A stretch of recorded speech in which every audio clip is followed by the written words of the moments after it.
Hey guys, it's Tuesday 5000. I was doing a time-lapse video on taking this apart down to this point. The only reason I stopped it at this point is because I want to show you guys how I remove the steering wheels. And I know that's probably a big issue for a lot of people. Let me shut off the radio first, even though it's on a CD. Oh, that's not good. Oh well, alright. Okay. That way the CD doesn't replay. But yeah, let's go over how I take off the steering wheels. I haven't pulled this off yet. The nut was actually really rusty. I sprayed it down with some, where is it? It's somewhere here. It's called Screw Loose. I use it on quite a bit of my stuff. And I can't even find the can there. Actually, let's take it out of the tripod. Now you've probably seen one of my last videos. I know the John Deere, I did the same thing. But I improved my muffler clamp. I welded some nuts on it so it doesn't crush. There's a big problem that it always crushed the clamp, but it always took off the steering wheel. So I'm going to show you what I do. This is just a 2-jaw puller. It's a Blue Point.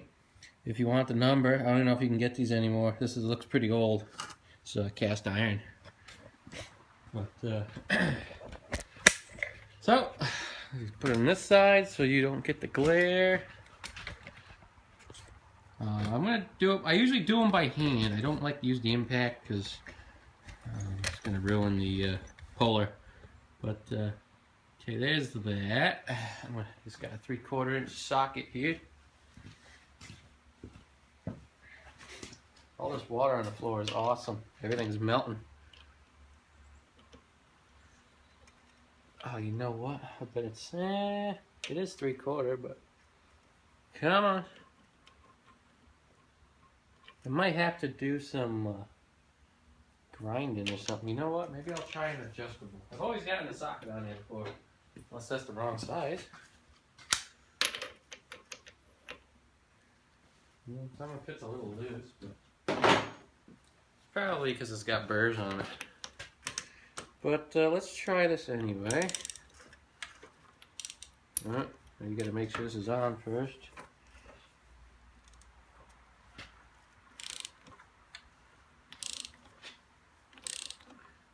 Usually they always pop. I've never had one not come off. And try to avoid smacking it because that just breaks the lower steering column.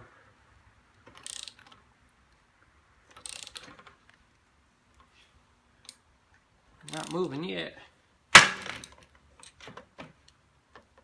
Oh, did I break my clamp? No? Huh. I don't know if the column did come loose. We will see. Yep, there it is. I crushed my clamp pretty good though, but it's just a 2 1/4. What is it? 2 1/4? It's marked somewhere here. I think it's a 2 1/4 muffler clamp. Yeah, it's a 2 1/4 muffler clamp. Get a better shot of it. It's really crude looking. 2 1/4 inch muffler clamp. I got 2 regular nuts because the muffler clamp nuts were garbage. I welded on 2, I think they're 7/16 nuts. You can see that one kind of bent a little bit. But very crude steering wheel puller, but it works every single time. And if it, decides to just bend and I don't want to fix it, you just throw it in scrap bin and get a new one. You only like a couple dollars, and weld some nuts on it. And that 2-jaw puller, and like I said, it works basically every single time. And you don't even see any damage to the wheel. Maybe just a teeny bit, maybe very little. But it comes off every single time. And you can see how rusty that shaft was. It's not that bad, but still, it makes a big difference. So, there you go. Hope you guys enjoy the video. And this is what I've got done so far on the tractor. If you don't watch the time lapse, engine's out, fender pan's off. I'm going to take the dash out. The black here definitely could use a nice paint job on it. Just, you know, gonna go over everything. There's the four-way valve. It's got the front ports here. At least those are hoses, so that'll be easy to do. I don't think I'm going to touch up that valve. I'm going to leave that original. Everything you probably won't see. I mean, I'll probably end up, I don't know if I'll paint these supply lines. They are a little rusty. They're not that bad. I might just, you know, go over them lightly with a scuff pad, and I'll probably end up taking them out though. Yeah, because they're all swivel. Well, they're all flare ends. And then the other thing is, if you disturb it, is it going to leak? There's a bunch of things you got to consider. When I did the red 782, the IH one, I just took out the lift cylinder and the valve as one unit. And it worked good. A little bit of a pain, but it worked good. I'll probably just end up separating everything.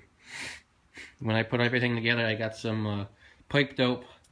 It's made for all these hydraulic fittings and so on. It's like a blue, it's like kind of chunky looking, and it's made to go on all that stuff. So yeah, we're cruising right along. I don't know how long it's been. It's probably only been an hour, and I got this far. Usually the steering wheels take a lot longer to take off than that, and I've seen people say, oh, you put your knees underneath the wheel and you loosen the nut and then you tap on the column. Yeah, I've never had that happen. They've always they've never come off that way, unless you get real lucky and the tractor's been inside for a while and you know, there's no rust. But like I said, this column, it had some on it, so it was definitely on there. I usually never seize those, just because I usually clean it up. But I might put a little bit of never seize on it. Never gonna have to take it off again, as far as I know, unless the column is shot. But got a little bit of play, not really that much. I just got to look at that. And this tractor is really not dirty. I might just end up scuff padding all this stuff. I'm gonna take out the front axle and take out the rear because they're black. I want to retain the same color scheme here, but yeah, it's actually not that bad. She'll be all apart soon. I might leave it kind of like it is though, because I want to be able to move it around, you know. I don't know. We'll probably take off the dash at least though. So we'll see you guys later. Hope you enjoy the videos. It's coming out pretty good.